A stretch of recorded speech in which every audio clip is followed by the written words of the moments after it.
Hello friends, मैं जाबिश और आपका स्वागत है हमारे इस यूट्यूब चैनल एजुकेशन हम में। हमारे चैनल को सब्सक्राइब करें और बेल आइकन दबाना ना भूलें, जिससे हमारी सभी नोटिफिकेशन और अपडेट आपको मिलती रहे। So keep watching guys, keep supporting.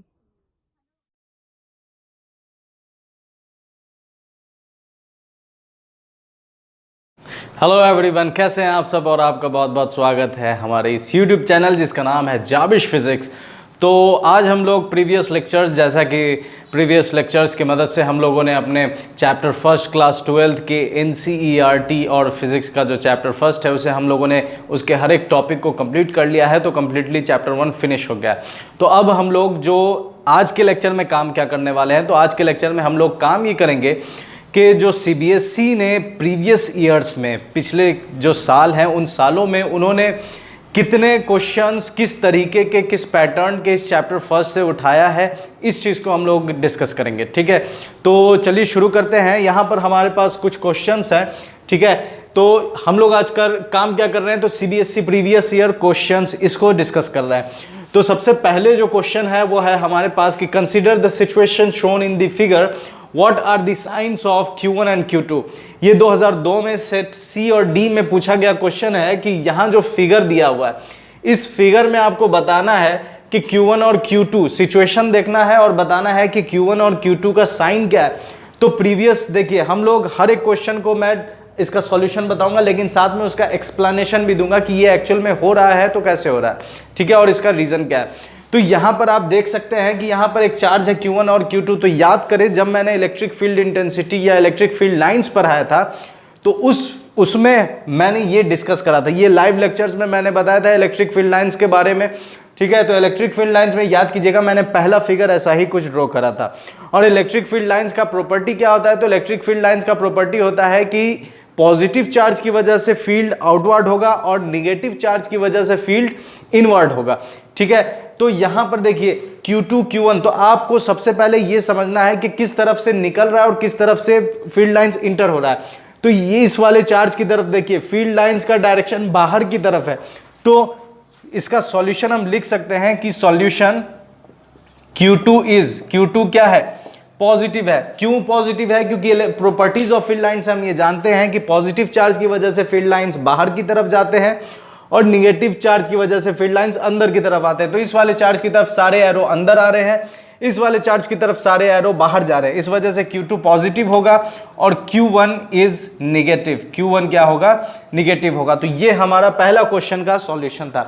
अब देखिए यहां पर हमारे पास दूसरा क्वेश्चन है, और ये जस्ट मैंने कल जो आपको डिस्कस करा था, ये गॉस थ्योरम का इनफाइनाइट प्लेन शीट की वजह से जो हम लोगों ने प्रूफ निकाला था, और उसके बाद उससे रिलेटेड एक मैंने रिजल्ट है ना, रिजल्ट डिराइव करा था कि दो थिन इनफाइनाइट प्लेन शीट हो अगर, और दोनों को पैरेलल रखा जाए, दोनों पर कुछ ना कुछ सरफेस चार्ज डेंसिटी है, तो उसके सेंटर पर, मतलब दोनों प्लेट के बीच में, दोनों प्लेट के इस तरफ और इस तरफ कितना फील्ड होगा, ये हम लोगों ने निकाला था।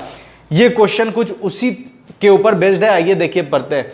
कहता है क्वेश्चन नंबर 2 कि टू लार्ज पैरेलल थिन। देखिए मैंने कल आपको थिन और थिक के बीच में डिफरेंस बताया था कि कहीं भी अगर थिन कहे तो इलेक्ट्रिक फील्ड का फॉर्मूला हो जाएगा सिग्मा बाई 2 एप्सिलॉन नॉट, अगर थिन कहता है तो। ठीक है, ये थिन के लिए। और अगर थिक कहा जाए तो सिग्मा बाई एप्सिलॉन नॉट, ये थिक के लिए हो जाता है, यूनिफॉर्म थिकनेस। तो ये आपको डिफरेंस समझना है थिन और थिक में। थिन में 2 लगेगा, थिक में 2 नहीं लगेगा, सिग्मा बाई एप्सिलॉन नॉट। तो यहां क्या कह रहा है, थिन, तो थिन कह रहा है, इसका मतलब कि 2 सिग्मा बाई 2 एप्सिलॉन नॉट वाला कंसेप्ट है। कहता है दो large parallel thin metallic plates को placed close to each other, ये कुछ उसी तरीके का रिजल्ट है। ठीक है, the plates have charge density of opposite sign, दोनों प्लेट पर जो सरफेस चार्ज डेंसिटी है वो अपोजिट साइन का है, एंड ऑफ मैग्नीट्यूड, और दोनों पर मैग्नीट्यूड इतना ही है, बस साइन क्या है, अपोजिट है। आपको कैलकुलेट करना है electric field intensity in the outer region, दोनों के आउटर रीजन के बाद है ना प्लेट्स के बी में निकालना है, in the interior region between the plates. ये क्वेश्चन पूछा गया है 2008 में सेट एफ में। ठीक है, तो आइए इसके सॉल्यूशन को देखें। इसका सॉल्यूशन भी बहुत इजी है। सबसे पहले काम क्या करना है, हमें parallel thin metallic plates draw कर लेना है। तो हम लोग क्या करते हैं, थिन मेटालिक प्लेट्स ड्रॉ कर लेते हैं। ठीक है, अब देखिए ये हो गया सिग्मा 1, दोनों पर अपोजिट साइन है, तो इस पे अगर माइनस सिग्मा है तो इस पे अगर प्लस सिग्मा होगा, ठीक है, इस पे माइनस सिग्मा है और इस वाले पर प्लस सिग्मा, ठीक है, लेकिन दोनों का अब साइन ही अपोजिट है, मैग्नीट्यूड दोनों का इक्वल है। अब आपसे पूछ रहा है electric field intensity in the outer region. अगर हम आउटर रीजन पर काम करें, ठीक है, सब पर आप निकाल सकते हैं, ये पॉजिटिव है तो पॉजिटिव की वजह से फील्ड आउटवर्ड होगा, ठीक है, ये निगेटिव है, इसके वजह से फील्ड क्या होगा, इनवर्ड। तो यहां पर फील्ड कितना हो जाएगा, नेट फील्ड यहां पर कितना हो जाएगा, 0। इस पॉइंट पर देखिए निगेटिव है, निगेटिव की वजह से इनवर्ड, पॉजिटिव की वजह से आउटवर्ड, तो यहां पर भी नेट फील्ड कितना हो जाएगा, 0। तो आउटर पर ए का आंसर क्या हो गया, ए का आंसर हो जाएगा आउटर रीजन, आउटर रीजन ई कितना हो जाएगा, 0 हो जाएगा। अब आते हैं बी पर, जो बी है हमारा, ठीक है, बी नंबर क्या कह रहा है, इन द इंटीरियर रीजन, दोनों के बीच में। तो अब देखिए ये पॉजिटिव है, इस पॉजिटिव की वजह से फील्ड आउटवर्ड, निगेटिव की वजह से फील्ड इनवर्ड, तो दोनों इलेक्ट्रिक फील्ड क्या कर देंगे हम, ऐड कर देंगे। तो थिन की वजह से ई नेट हो जाएगा ई प्लस ई, तो 2E, ठीक है, और E is equal to 2E, 2 और E का वैल्यू हम ये वाला पुट करेंगे क्योंकि क्वेश्चन थिन कह रहा है, तो थिन कह रहा है इसलिए ये वाला पुट करेंगे, तो हो जाएगा सिग्मा बाई 2 एप्सिलॉन नॉट, 2 से 2 कैंसिल हो गया, तो E इज इक्वल टू आ जाएगा, सिग्मा के जगह हम क्या वैल्यू डाल सकते हैं, तो 2 into 10 to the power 2 into 10 to the power -12, और एप्सिलॉन नॉट का वैल्यू होता है 8.85 इंटू 10 टू द पावर -11, ठीक है, -11, और इसे जब हम सॉल्व कर देंगे तो ये आपका रिजल्ट निकाल कर देगा, इसका रिजल्ट आ जाएगा 0.226 न्यूटन पर कूलम, ये हमारा आंसर है, ठीक है। तो ये आंसर है, ये सॉल्यूशन है। तो आपने देखा कि ये हम लोग किस रिजल्ट के ऊपर क्वेश्चन था, तो जस्ट हम लोगों ने इसलिए इसे प्रीवियस क्लास में जो गॉस थ्योरम के एप्लीकेशन पर जो रिजल्ट आए थे उसी के ऊपर बेस्ड है, ठीक है। तो अब हम लोग सॉल्व करेंगे क्वेश्चन नंबर 3। तो चलिए देखिए क्वेश्चन नंबर 3 क्या कहता है। तो क्वेश्चन नंबर 3 2010 में पूछा गया, सेट डी में क्वेश्चन नंबर ये कहता है डिड्यूस द एक्सप्रेशन, आपको एक्सप्रेशन निकालना है for the electric field E, electric field के लिए एक एक्सप्रेशन निकालना है due to a system of 2 charges, 2 charge दिया हुआ है, उसके वजह से आपको इलेक्ट्रिक फील्ड इंटेंसिटी का एक्सप्रेशन निकालना है Q1 and Q2 with position vectors. उसका पोजीशन वेक्टर्स क्या क्या दिया हुआ है, R1 vector and R2 vector at point R vector with respect to the origin. मतलब आपको दो सिस्टम ऑफ 2 चार्जेस Q1 और Q2 2 चार्ज दिया हुआ है, ठीक है। उस चार्ज की वजह से आपको R वेक्टर किसी पॉइंट पर, और उस पॉइंट का पोजीशन वेक्टर क्या है, R वेक्टर, उस R वेक्टर पर आपको इलेक्ट्रिक फील्ड इंटेंसिटी का एक्सप्रेशन निकालना है। तो चलिए शुरू करते हैं, इस क्वेश्चन को सॉल्व करते हैं। तो सबसे पहले हम लोग क्या लिखेंगे, सॉल्यूशन, ठीक है, सॉल्यूशन। उसके बाद ये पोजीशन वेक्टर के का बात कर रहा है, तो सबसे पहले हम क्या करेंगे, कोऑर्डिनेट एक्सिस ड्रॉ करेंगे, ठीक है। तो यहां पर हम लोग क्या करते हैं, कोऑर्डिनेट एक्सिस ड्रॉ कर लेते हैं, ठीक है। ये हमारा कोऑर्डिनेट एक्सिस हो गया, ये x हो गया, ये y हो गया, और ये ओरिजिन हो गया। यहां पर चार्ज है Q1, तो इस Q1 के लिए यहां मिला देते हैं और इसका नाम दे देते हैं A। Q1 का पोजीशन वेक्टर क्या है, Q1 का पोजीशन वेक्टर क्या है, R1, तो R1 वेक्टर। फिर यहां पर एक चार्ज ले लेते हैं, एक पॉइंट ले लेते हैं B, और यहां पर जो चार्ज है वो क्या है, एरो दे दीजिए, यहां पर जो चार्ज है वो क्या है, Q2, ठीक है। Q1 यहां पर है A, R1 वेक्टर, B यहां पर है Q2, ठीक है। इसका पोजीशन वेक्टर कितना है, R2 वेक्टर। अब जब ये R2 वेक्टर है, आपको इलेक्ट्रिक फील्ड निकालना है R पर, किसी पॉइंट पर जो R है, तो कोई पॉइंट P मान लेते हैं यहां पर, और ये इसका पोजीशन वेक्टर हो जाएगा R वेक्टर, ठीक है। इसका पोजीशन वेक्टर क्या हो गया, R वेक्टर। अब देखिए इस पॉइंट पर इसका नाम मान लेते हैं P है, ठीक है। इस पॉइंट का नाम मान लिए P। इस पॉइंट पर इसकी वजह से जो इलेक्ट्रिक फील्ड होगा वो इस तरफ होगा, तो यहां लिख देंगे electric field at P due to A, EPA vector, ठीक है। और इसके वजह से जो इलेक्ट्रिक फील्ड होगा वो क्या होगा, तो इधर लिख देते हैं electric field at P due to B, ठीक है। ये R वेक्टर है। अब देखिए यहाँ पर अगर हमें AP निकालना है तो AP के लिए क्या करेंगे, तो AP हमारा हो जाएगा, AP वेक्टर हो जाएगा OP vector minus OA vector. ठीक है, तो AP आपका हो जाएगा, AP वेक्टर अगर हम निकालने का काम करेंगे तो OP हो जाएगा R वेक्टर माइनस OA क्या है, OA क्या है, R1 वेक्टर। तो AP निकाल लिए। इसी तरीके से अगर हम लोग BP निकालें तो BP क्या हो जाएगा, तो BP हमारा डायरेक्ट लिख सकते हैं R vector minus R2 vector. हम लोगों ने AP भी निकाल लिया, BP भी निकाल लिया। अब हम लोग फॉर्मूला लिखते हैं। तो जब हम लोग फॉर्मूला लिखेंगे तो देखिए क्या होगा। सबसे पहले हम लोग निकाल लेते हैं electric field at P due to A, EPA vector, तो 1/4 पाई एप्सिलॉन नॉट। ठीक है, इलेक्ट्रिक फील्ड का फॉर्मूला क्या होता है, 1/4 pi epsilon not Q by R square. तो यहाँ पर Q क्या है, Q1 बाई R स्क्वायर क्या हो जाएगा, AP स्क्वायर। ठीक है, डॉट, लेकिन यहां पर हमें डायरेक्शन भी दिखाना है, यहां पर वेक्टर लिखा है तो हम लिखेंगे AP कैप। क्या लिखेंगे, AP कैप। अब इसे जब हम सॉल्व करेंगे तो EPA वेक्टर हो जाएगा 1/4 पाई एप्सिलॉन नॉट, ठीक है, Q1 बाई AP स्क्वायर। और इस जब हम यूनिट वेक्टर को तोड़ेंगे तो यूनिट वेक्टर का फॉर्मूला होता है वेक्टर बाय मैग्नीट्यूड। ठीक है, वेक्टर बाय मैग्नीट्यूड। तो EPA आपका हो जाएगा,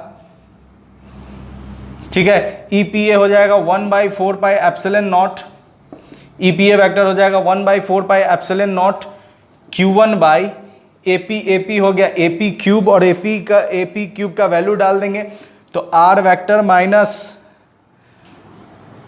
R1 वेक्टर का पावर क्यूब, और AP की जगह लिख देंगे R vector minus R1 vector. ये हमारा आ गया EPA। सिमिलरली अगर हम लोग EPB निकालें तो इतना काम करने की जरूरत नहीं है, सीधे लिख देंगे हम लोग EPB बराबर हो जाएगा EPB vector is equal to हो जाएगा 1/4 pi epsilon naught Q2 by R vector minus R2 vector का पावर क्यूब। ठीक है, और ऊपर लिख देंगे R vector minus R2 vector. ये हमारा EPB और EPA निकल गया। अब अगर हमें नेट निकालना है, एक्सप्रेशन निकालना है नेट के लिए, तो दोनों को हम क्या कर देंगे, ई नेट इज इक्वल टू हो जाएगा, ठीक है, ई नेट इज इक्वल टू हो जाएगा, दोनों को जोड़ देंगे तो EPA प्लस EPB। तो EPA EPB दोनों इक्वल है, तो दोनों में से देखिए क्या क्या कॉमन हो जाएगा, 1/4 पाई एप्सिलॉन नॉट कॉमन हो जाएगा। तो 1/4 पाई एप्सिलॉन नॉट दोनों में से कॉमन कर लेते हैं। इसका लिख देंगे Q1 by R vector minus R1 vector का पावर क्यूब, और यहां लिख देंगे R vector minus R1 vector plus Q2 by R vector minus R2 vector का पावर क्यूब, और R vector minus R2 vector. ठीक है, ये हमारा फाइनल रिजल्ट आ गया, फाइनल एक्सप्रेशन आ गया आपका इसका क्या आपने एक्सप्रेशन निकालना था और आपने एक्सप्रेशन निकाल दिया। ठीक है, तो ये हमारा क्वेश्चन नंबर 3 है जो 2010 में पूछा गया था। अब आते हैं हमारा क्वेश्चन नंबर 4 पे। ये 2005 में पूछा गया था। क्वेश्चन नंबर 5 क्या कहता है कि the electric field lines never cross each other why. ये मैंने इलेक्ट्रिक फील्ड लाइंस जब पढ़ा रहे होंगे तो उस वक्त हम आपको जरूर बताएंगे कि दो फील्ड लाइंस क्यों नहीं इंटरसेक्ट कर सकते। अगर दो इलेक्ट्रिक फील्ड लाइन इंटरसेक्ट करेंगे तो हमें दोनों फील्ड लाइंस के लिए उस इंटरसेक्शन पर डायरेक्शन निकालना होगा, और जब हम डायरेक्शन निकालेंगे तो वो एक ही वक्त में एक ही पॉइंट से दो डायरेक्शन दिखाएंगे जो कभी भी पॉसिबल नहीं है। ठीक है, जो कभी भी पॉसिबल नहीं है। इस वजह से टू फील्ड लाइंस कभी इंटरसेक्ट नहीं कर सकते। तो हम यहां आंसर इसका लिख सकते हैं, answer because at the point of intersection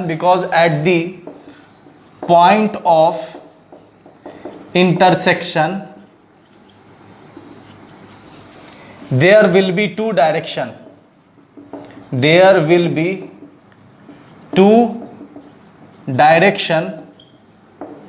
which is not possible।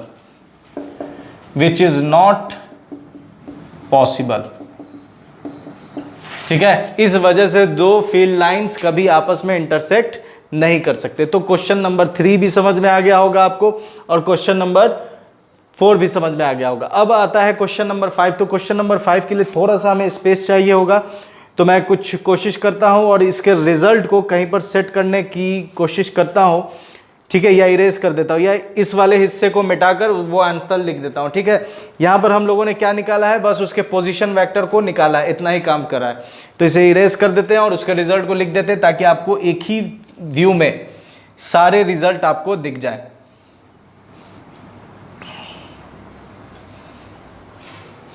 ठीक है, तो वहां पर E net is equal to हो जाएगा, E net is equal to 1/4 pi epsilon naught की जगह के लिख देते हैं, bracket Q1 R vector minus R1 vector, R vector minus R1 vector का power cube plus Q2 R vector minus R2 vector, R vector minus R2 vector का power cube. ये result है, यही एक्सप्रेशन हमें निकालना था। ठीक है, अब देखिए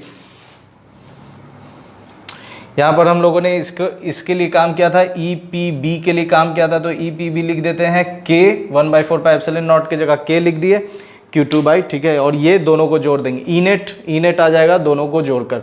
ठीक है, यहां पर ई नेट आएगा, E net is equal to EPA plus EPB। ठीक है, उसे इरेज कर देते हैं ताकि हमारे पास सफिशिएंट जगह हो जाए और क्वेश्चन हम सॉल्व कर सके। ठीक है, चलिए अब देखिए क्वेश्चन ये कहता है कि how does the electric field inside a dielectric. Dielectric क्या होता है, सबसे पहले ये समझिए। ठीक है, डाइलेक्ट्रिक उसे कहते हैं जैसे जो एक्चुअली में कंडक्टर का काम करता है लेकिन वो कंडक्टर की तरह नहीं करता है। ठीक है, जैसे प्रीवियस लेक्चर्स में आपने देखा होगा, मैंने इस चीज़ के ऊपर डिस्कस करा है। जैसे एयर में होता ये है कि जैसे मैंने दो चार्ज रखा, ये चार्ज है ये भी चार्ज है, इस दोनों को आमने सामने रखते हैं, तो जब हम आमने सामने रखते हैं तो दोनों एक दूसरे पे फोर्स ऑफ अट्रैक्शन या रिपल्शन लगाता है, लेकिन दोनों चार्ज के बीच में जो मीडियम है वो क्या है, एयर। और एयर थोड़ा बहुत कंडक्टर है, तभी तो वो इलेक्ट्रिक इफेक्ट को ट्रांसमिट कर रहा है, तभी तो हमें फील हो रहा है कि हाँ दोनों एक दूसरे पर फोर्स ऑफ अट्रैक्शन या रिपल्शन लगा रहे हैं। तो यहाँ पर एयर क्या है, डाइलेक्ट्रिक है, वो कंडक्टर की तरह काम कर रहा है, लेकिन कंडक्टर का काम कर रहा है लेकिन कंडक्टर की तरह नहीं कर रहा है। ठीक है, कंडक्टर की तरह कहने का मतलब यह है कि कंडक्टर में क्या होता है, इलेक्ट्रॉन फ्लो करते हैं, लेकिन जो डाइलेक्ट्रिक होता है उसमें क्या होता है कि इलेक्ट्रॉन अपने जगह पोलराइज हो जाते हैं, सेपरेट हो जाते हैं। जैसे एक मॉलिक्यूल में से प्लस माइनस ऐसे सेपरेट हुआ तो इसकी वजह से दूसरे मॉलिक्यूल का भी प्लस माइनस सेपरेट होगा और इस तरीके से इफेक्ट ट्रांसमिट होता है। तो उसी चीज को हम लोग क्या कहते हैं, डाइलेक्ट्रिक कहते हैं। तो कहता है कि how does the electric field inside a dielectric, किसी डाइलेक्ट्रिक के अंदर का इलेक्ट्रिक फील्ड, ठीक है, डिक्रीज कर जाएगा। ठीक है, डिक्रीज कर जाएगा when it is placed in an external electric field, जब हम उसे एक्सटर्नल इलेक्ट्रिक फील्ड में पुट करेंगे। ये कब पूछा गया है, 2007 में। तो देखिए सबसे पहले हम क्या करते हैं, ये एकदम सिंपल है। जैसे मान लेते हैं कि यहां पर मैंने एक, ये पॉजिटिव है पूरा और ये निगेटिव है, यहां पर एक्सटर्नल इलेक्ट्रिक फील्ड किधर है, पॉजिटिव टू निगेटिव। इसके अंदर मैंने एक डाइलेक्ट्रिक रख दिया। ठीक है, इसके अंदर मैंने एक डाइलेक्ट्रिक रख देना है, एक डाइलेक्ट्रिक रख दिए।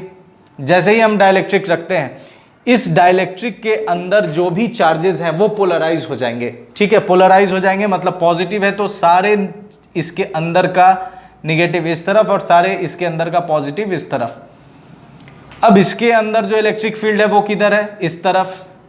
यह है ED या EP कह सकते हैं, क्योंकि यहां पर पोलराइज्ड चार्ज की वजह से जो फील्ड है वो EP है।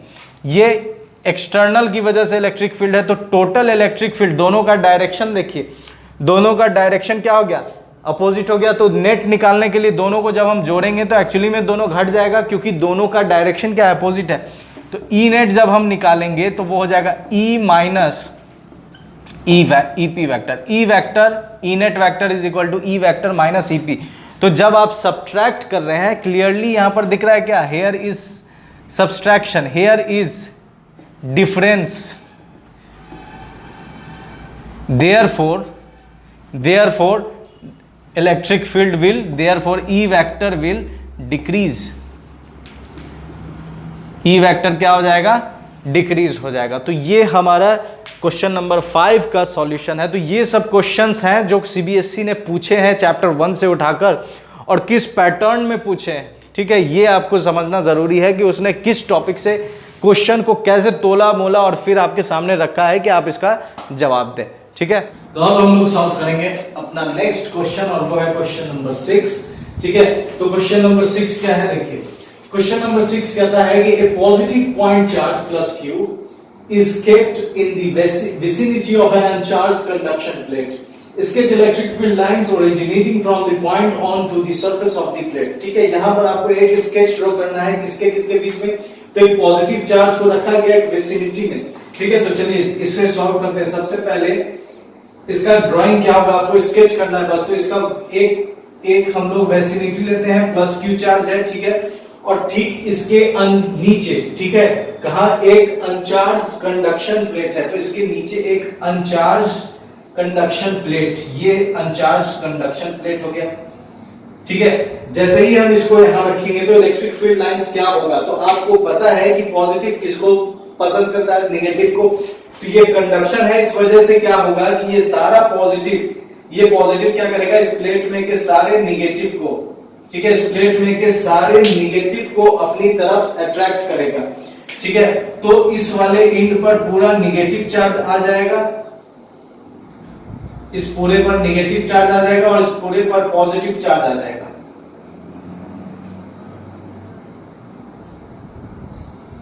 ठीक है, अब आप electric field lines easily draw कर सकते हैं। तो इलेक्ट्रिक फील्ड लाइंस अब जो ड्रॉ करेंगे वो कैसा होगा, देखिए वो इस तरीके से होगा कि ये कुछ एक्स डाउनवर्ड, फिर इस तरह,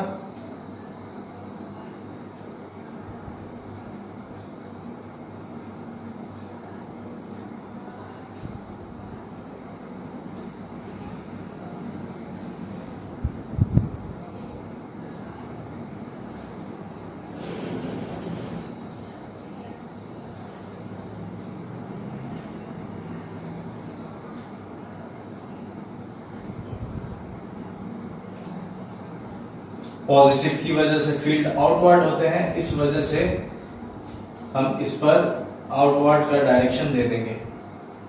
तो आपको जो स्केच करना था वो स्केच यही है और आपको मार्क्स मिल जाएंगे, तो मिल जाएगा। तो ये हमारा क्वेश्चन नंबर 6 था। अब आते हैं क्वेश्चन नंबर नेक्स्ट 7 पर। तो ये जो क्वेश्चन नंबर 7 है, इसे देखिए क्वेश्चन नंबर 7 क्या है। क्वेश्चन नंबर 7 कहता है कि एक इलेक्ट्रिक डाइपोल है, ठीक है, और उसके लेंथ को दिया हुआ है कि वो लेंथ उसका कितना है, हैविंग चार्ज प्लस माइनस, उसके ऊपर जो चार्ज है वो कितना है, प्लस माइनस 6 × 10⁻³ कूलम। वो रखा हुआ है इलेक्ट्रिक फील्ड में, तो एंगल कितना दे रहा है, 30 डिग्री। एक टॉर्क एक्सपीरियंस करता है जिसका मैग्नीट्यूड कितना है, 6√3 न्यूटन मीटर। आपको दो चीज निकालना है, इलेक्ट्रिक फील्ड निकालना है और पोटेंशियल एनर्जी निकालना है। तो हम लोगों ने प्रीवियस लेक्चर्स में इसके ऊपर भी काम करा था, इलेक्ट्रिक डाइपोल के लिए हम लोगों ने टॉर्क का भी काम करा था और हम लोगों ने पोटेंशियल एनर्जी भी निकाले थे। तो सबसे पहले हम इसे सॉल्व करने के लिए देखिए, सबसे पहले सॉल्यूशन लिखते हैं कि क्वेश्चन क्या क्या दे रहा है। क्वेश्चन दे रहा है सबसे पहले गिवन में आपको सबसे पहले चार्ज का मैग्नीट्यूड दे रहा है, Q1 बराबर Q2 बराबर प्लस माइनस 6 × 10⁻³ कूलम, ये चार्ज दे रहा है। लेंथ कितना दे रहा है, 2a का वैल्यू दे रहा है 10 सेंटीमीटर। तो 10 सेंटीमीटर है, तो इसे अगर हम मीटर में चेंज करेंगे तो 10⁻², ये मीटर में आ गया। उसके बाद थीटा कितना दे रहा है, तो 30 डिग्री, थीटा दे रहा है 30 डिग्री। आपको इलेक्ट्रिक फील्ड निकालना है। तो इलेक्ट्रिक फील्ड निकालने से पहले हम लोग क्या करेंगे, इलेक्ट्रिक डाइपोल मोमेंट निकालेंगे, P जो होता है Q × 2a, या डायरेक्टली से काम करते हैं। सबसे पहले हम लोगों को A में क्या निकालना है, तो A में निकालना हम लोगों को इलेक्ट्रिक फील्ड। तो टाउ बराबर होता है, हाँ यहाँ पर टाउ का भी वैल्यू दे रखा है, टाउ कितना है, तो 6√3 न्यूटन मीटर। ठीक है, ये टॉर्क का वैल्यू। तो टॉर्क का फॉर्मूला होता है PE sin theta, PE sin theta. तो tau is equal to, P की जगह हम लोग लिखेंगे Q × 2a × E sin theta.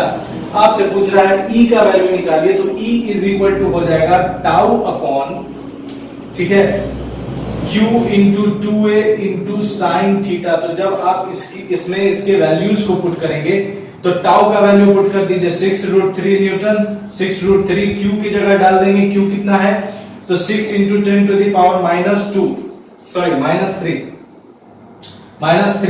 × 2a का वैल्यू कितना है, तो 2a है 10 × 10⁻, या डायरेक्ट -1 कर दीजिए 10⁻⁻1, और sin 30 डिग्री, sin 30 डिग्री। तो जब आप इसे सॉल्व करेंगे तो E का वैल्यू निकल कर आएगा, E vector is equal to आ जाएगा, ठीक है, E vector is equal to आ जाएगा 3.36 into 10 to the power 4 newton पर कूलम। ठीक है, ये ए का जवाब है। अब हम लोग बी निकालते हैं, तो बी में क्या निकालना है, पोटेंशियल एनर्जी। तो पोटेंशियल एनर्जी का फॉर्मूला होता है U is equal to minus PE cos theta. ठीक है, ये हम लोगों ने काम करा था पीई कॉस थीटा, तो पी सेम काम है, is equal to minus P का वैल्यू पुट कर दीजिए, चार्ज इनटू सेपरेशन, तो चार्ज का वैल्यू डाल देंगे 6 into 10 to the power -3 और सेपरेशन का वैल्यू 10 to the power -1 और E का वैल्यू पुट कर देंगे, तो E का वैल्यू कितना आया है यहाँ से, E का वैल्यू आया 3.36, यहाँ नीचे लिख दे रहे हैं into 3.36 into 10 to the power 4 और cos 30 डिग्री। जब आप इसे सॉल्व करेंगे तो इसका आंसर आ जाएगा आपके पास -0.18 जूल। ठीक है, तो ये हमारा आंसर है। तो इस तरीके का क्वेश्चंस आपके सीबीएसई बोर्ड में पूछा जाता है। ठीक है, तो मेरे साथ बने रहने के लिए बहुत बहुत शुक्रिया और इसी तरह प्यार और अपना सपोर्ट दिखाते रहें और शेयर और सब्सक्राइब करते रहें प्लीज प्लीज प्लीज। और मेरे अपने फ्रेंड सर्कल में जरूर शेयर करें ताकि उन्हें भी नॉलेज फिजिक्स का इजीली फ्री ऑनलाइन एजुकेशन मिल सके। और मेरे साथ बने रहने के लिए बहुत बहुत शुक्रिया। अपना ख्याल रखें। खुदा हाफिज।